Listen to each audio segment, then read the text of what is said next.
श्रीमद कुंज विहारिणे नमः। श्री स्वामी हरिदास विजयतीर्थराम। बहुत समय पूर्व की बात, भारतवर्ष की पुण्य भूमि में सैनगढ़ नाम की एक राजधानी थी और वहां पर दीन सलाह सिंह नाम के एक राजा राज्य करते थे। उनका एक भतीजा था, नाम था अंगद सिंह, जो एक अत्यंत सुंदर, बलिष्ठ और पराक्रमी नवयुवक था।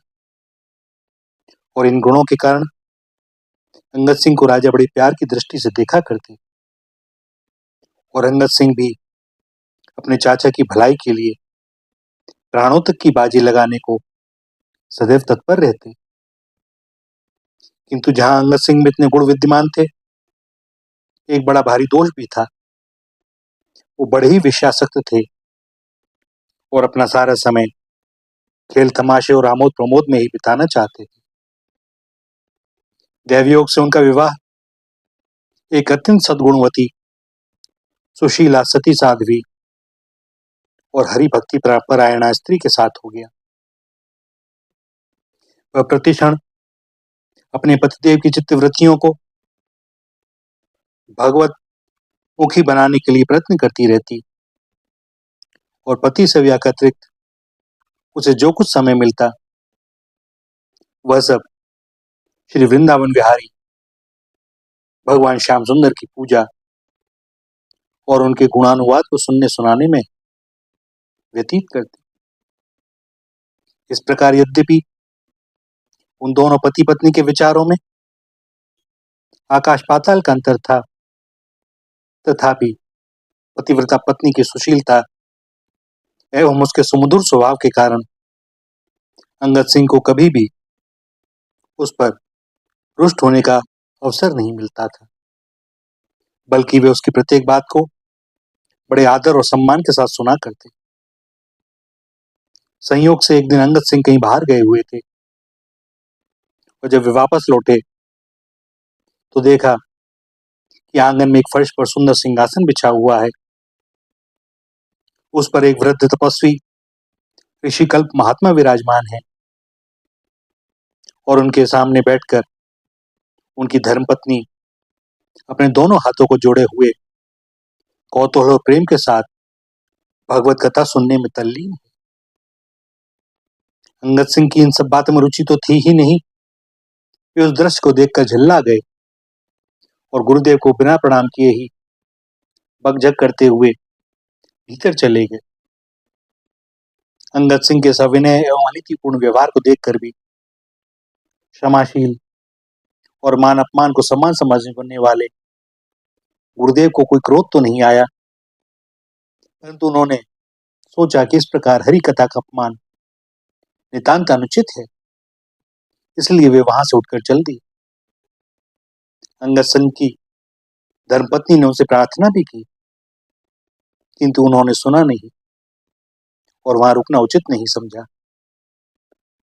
इससे अंगद सिंह की धर्मशीला पत्नी को बड़ा भारी दुख हुआ। वह मूर्छित होकर गिर गई और जब उसे होश आया तो उसने अपने सामने अपने पति को देखा। देखते ही वह उनके चरणों से लिपट गई और आंसू की अविरल धारा बहाते हुए उसने रुद्ध कंठ से कहा, प्राणनाथ, आज आपने क्या किया? गुरुदेव के अपमान से बढ़कर इस जगत में और कोई जघन्य पाप कर्म है ही नहीं। आपने गुरुदेव के रूप में उस ललित लीलाधाम भगवान का ही अपमान किया है, जो हम दोनों के ही नहीं समस्त विश्व के स्वामी हैं, रचयिता हैं, और उन्हीं की अपार दया से हमें यह मनुष्य देह मिली है। अतः जीवन धन अपने इस भयानक अपराध के लिए हृदय में पश्चाताप करिए और शीघ्र ही गुरुदेव के घर जाकर उनके श्री चरणों में साष्टांग प्रणाम करके क्षमा मांगिए। हे नाथ, आज के इस पाप कर्म के प्रायश्चित स्वरूप ये प्रतिज्ञा करें कि आज से आपके द्वारा गुरुदेव का ही नहीं, किसी भी साधु संत का आगे भविष्य में अपमान नहीं होगा। अंगद सिंह अपनी प्राणप्रिय पत्नी की यह दशा देखकर पहले ही अवाक हो गए थे और अब उन्होंने उसके विनय युक्त आर्त अनुरोध को बड़े ध्यान से सुना। और भगवान न जाने किस क्षण, किस घड़ी कृपा कर देते हैं। आज अंगद सिंह की विचारधारा बदलने लगी। उन्हें अपने कुकृत्य पर पश्चाताप हुआ, मानो होश आ गया हो। अंत में उन्होंने अपनी धर्मशीला पत्नी को उठाया और आश्वासन देते हुए बड़े प्रेम से कहा, प्रिय क्षमा करो, आज मेरी आंखें खुल गईं। अब मुझसे ऐसा अपराध कभी नहीं होगा। मैं भी जाकर गुरुदेव से क्षमा मांग लेता हूं और तुम्हारे सामने शपथ पूर्वक एक प्रतिज्ञा करता हूं कि आज से मेरा समय साधु संतों की सेवा में ही बीतेगा। अंगद सिंह के इस अनुकूल वचन को सुनकर उनकी पत्नी को बड़ी प्रसन्नता हुई। वह मन ही मन भगवान की इस अपार अनुकंपा के लिए कृतज्ञता व्यक्त करने लगी। और भैया, भक्त की कृतज्ञता व्यक्त होती है आश्रयों के द्वारा ही। अंगद सिंह गुरुदेव के घर गए, उनसे क्षमा मांगी, उनका आशीर्वाद लेकर घर पर आए। अंगद सिंह का मन बदलने के लिए ये कृपापूर्ण कोप करके मानो भगवान ही चले गए थे। अंगद सिंह की पत्नी के आनंद का पारावार न रहा। वह जिस बात के लिए प्रतिपल भगवान से प्रार्थना किया करती थी, आज भगवान ने उसको पूर्ण कर दिया। उसने अपनी आंखों से देखा कि उसके प्राणनाथ अब उसके साथ ही अपना सारा समय सत्संग तथा भगवत चिंतन में व्यतीत करने लगे और उनकी बुद्धि भी गंगा जल के समान विवेकवान हो गई। यहाँ तक कि वे भगवान श्री कृष्ण के दर्शनार्थ उसी प्रकार व्याकुल हो गए जैसे प्रचंड ग्रीष्म ऋतु का एक थका और प्यासा पथिक केवल घूंट भर पानी के लिए बेचैन हो जाता है। किंतु भगवान भी तो बड़े लीलामय हैं। वे अपने भक्तों को पहले परीक्षा की अग्नि में खूब तपा लेते हैं, तब जाकर कहीं अपना दर्शन देते हैं। अतः कुछ समय के बाद अंगद सिंह के भगवत प्रेम की परीक्षा का समय आ गया। तत्कालीन सम्राट ने उनके चाचा राजा दीन सलाह सिंह पर चढ़ाई करने की आज्ञा दे दी। सम्राट के एक सूबेदार अपनी फौज के साथ सैनगढ़ पर आ गया और इस समाचार को पाकर दीन सलाह सिंह के होश उड़ गए। उन्होंने वीरवर अंगद सिंह को बुलाकर कहा, बेटा, सैनगढ़ के सम्मान की रक्षा का भार तुम्हारे ही हाथों में है। इस बात को सुनकर अंगद सिंह की भुजाएं मानो फड़कने लगी। उन्होंने अपने चाचा के श्री चरणों में प्रणाम किया और अपनी वीरोक्ति द्वारा चाचा के हृदय में ढाढ़स बंधाकर वे अपने चुने हुए सिपाहियों के साथ युद्ध क्षेत्र में चले गए। घमासान युद्ध हुआ।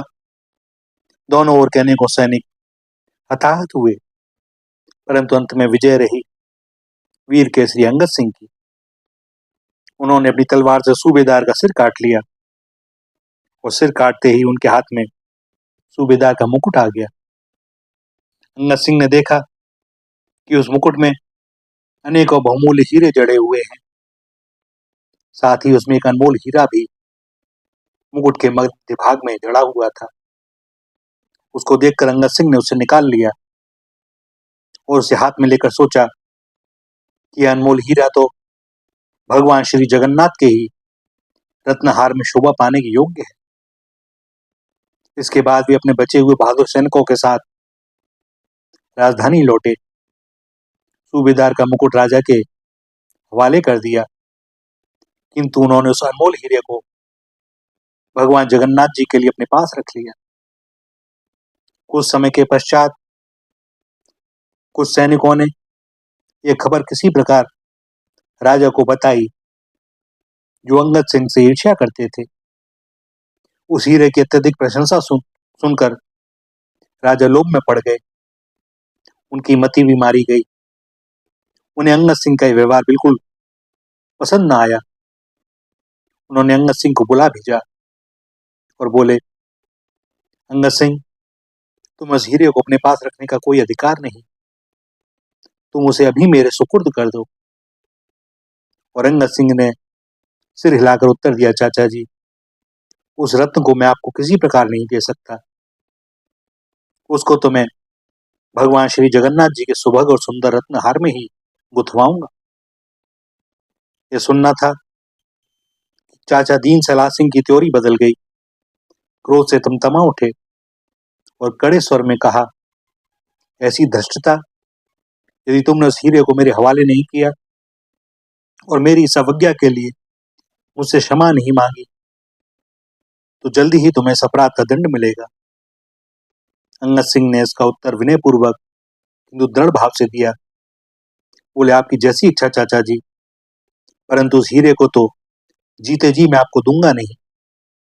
वह तो जिसकी वस्तु है उसे समर्पित की जा चुकी है, अब उस पर मेरा भी कोई अधिकार नहीं है।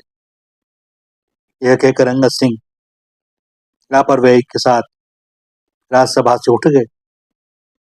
राजा दीन सलाह सिंह ऐसे पराक्रमशील तेजस्वी नवयुग का कर भी क्या सकते थे, सो वे बस उसे जाते देखते रहे। इसके बाद राजा दीन सलाह सिंह ने सोचा कि बिना किसी छल कपट का सहारा लिए बिना अंगद सिंह के हाथों से उस हीरे की प्राप्ति कठिन ही नहीं, असंभव मालूम होती है। सो उन्होंने छल कपट, लोभ लालच और डांट डपट के द्वारा किसी को बहकावे में डालकर उससे अंगद सिंह के भोजन में विष मिलवा दिया। सबसे पहले उन्होंने बड़े प्रेम के साथ अपने इष्ट देव को भोज्य पदार्थों का भोग लगाया। इसके बाद भोजन करने के लिए तत्पर हुए। इतने में भोजन बनाने वाले की बुद्धि पलट गई। वह दौड़ कर आया और अंगद सिंह को बताया, महाराज, जिसमें विष है आप ना खाएं। पर अंगद सिंह को इस बात से कोई भय नहीं हुआ। उन्होंने बड़े विश्वास के साथ स्वाभाविक ढंग से कहा, जो कुछ भी हो, मैं विष के भय से भगवान को समर्पित हुए प्रसाद का त्याग नहीं कर सकता।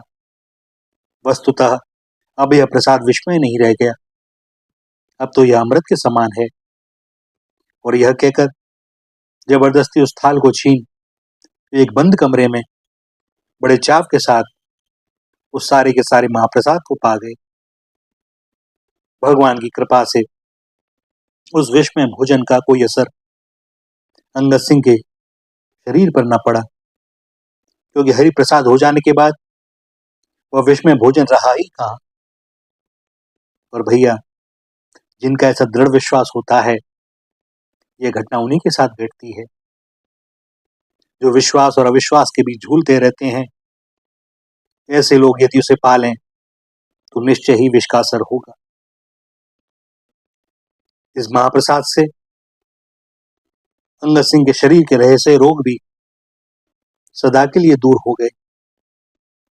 इस घटना के बाद अंगद सिंह ने विचार किया कि अब सेनगढ़ में उनका रहना ठीक नहीं, क्योंकि जहां का राजा ही इतना लालची और भगवत विमुख हो, वहां का वातावरण हितकर नहीं हो सकता।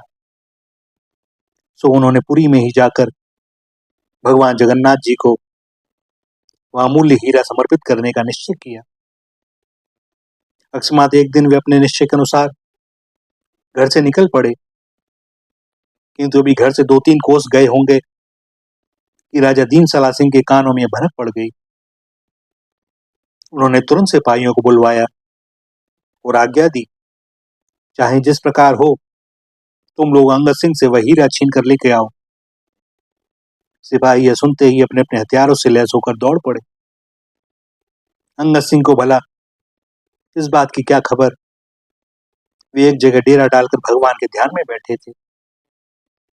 तब तक पता लगाते लगाते दीन सलाह सिंह के सिपाही उनके पास पहुंच गए और उन्होंने अंगद सिंह को ललकारा और कहा कि यदि आप अपने प्राणों की रक्षा चाहते हो तो वह हीरा हमें दे दें, नहीं तो उसके बदले में आपका सिर काटकर राजा को दिया जाएगा। यही उनकी आज्ञा भी है। अंगद सिंह ने इतने सारे सिपाहियों को देखकर विवश होकर उस हीरे को हाथ में लिया और भगवान जगन्नाथ जी से प्रार्थना की, हे नाथ, मेरे जीते जी यह हीरा राजा कैसे ले सकते हैं? इस समय और कोई वश न देखकर मैं यहीं से इस हीरे को आपकी सेवा में भेंट करता हूं। यह कहकर उन्होंने सामने के गहरे जलाशय में उस अनमोल अनुपम हीरे को फेंक दिया। सिपाही यह देखकर अवाक रह गए। उनके ऊपर अंगद सिंह के इस त्याग का बड़ा प्रभाव पड़ा। वे उल्टे पैर वहां से लौट गए और राजा के पास जाकर सारा हाल कहा। राजा भी यह सुनकर आश्चर्यचकित हुए, किंतु लोग इतनी सहजता से कब पीछा छोड़ता है। सो राजा दीन सलाह सिंह अपने सिपाहियों को साथ लेकर उस तालाब के पास आए। सारे तालाब को खाली करवाया, छान मारा, हीरे का कहीं पता नहीं। वह वहां होता तब तो पता चलता भी। अंत में लाचार और लज्जित होकर वे अपनी राजधानी को लौट गए। इधर उसी रात को भगवान ने स्वप्न में अपने परम प्रिय भक्त अंगद सिंह से कहा, प्यारे अंगद, तुमने विवश होकर जिस अनमोल रत्न को मेरे लिए उस गहरे जलाशय में फेंका था, उसको मैंने इतनी दूरी से ही स्वीकार कर लिया। अब वह हीरा तुम्हारी इच्छा के अनुसार मेरे रत्नहार में सुशोभित है। तुम जल्दी ही नीलाचल पहुंचो और मेरा प्रत्यक्ष दर्शन करके अपनी मनोकामना पूरी करो। ऐसा सुखमय स्वप्न अंगद सिंह की प्रसन्नता का पारावार नहीं। वे बार बार अपने सौभाग्य की सराहना करते हैं, भगवान के अनुग्रह पर बलिहारी हुए जाते हैं।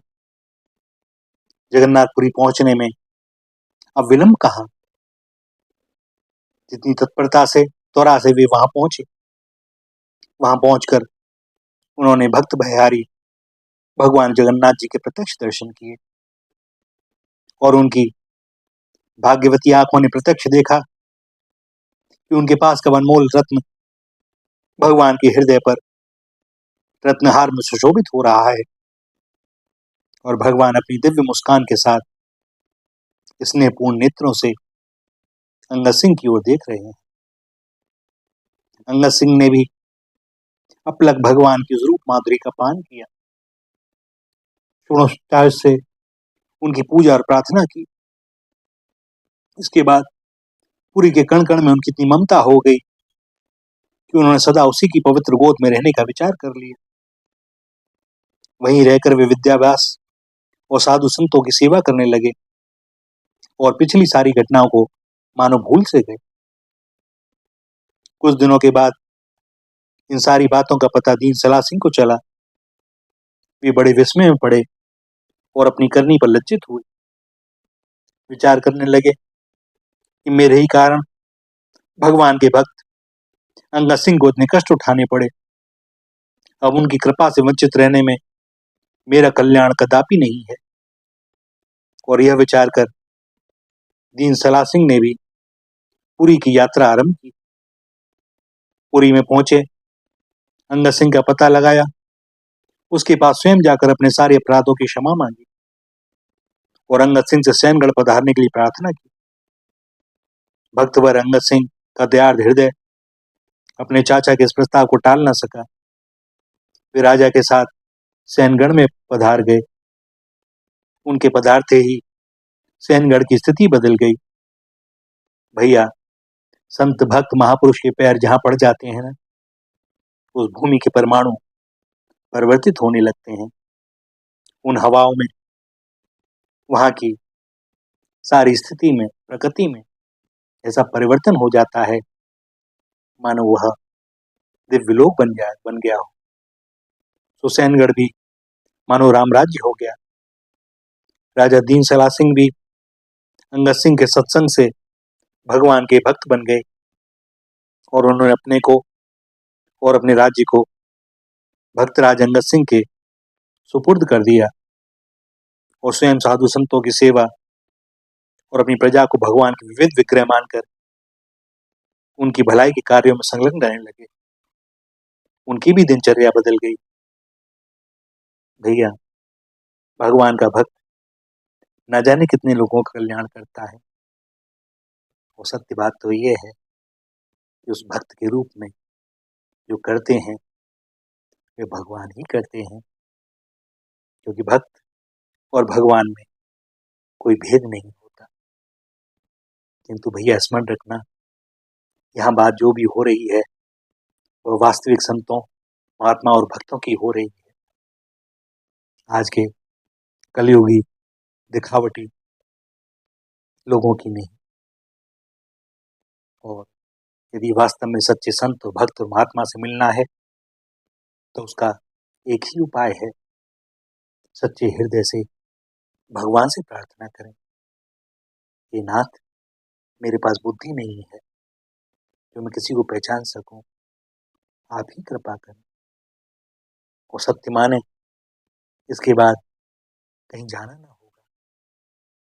यदि ऐसा ही विरह भाव, अर्थ भाव से भरा हुआ वास्तविक शुद्ध हृदय से निकलेगा तो भैया वे किसी न किसी को स्वयं भेजेंगे, कोई आवेगा, मिलेगा सहजता से, सरलता से, और कोई नहीं, वे ही हैं, दूसरा कौन। श्री राधा, श्री राधा, श्री राधा।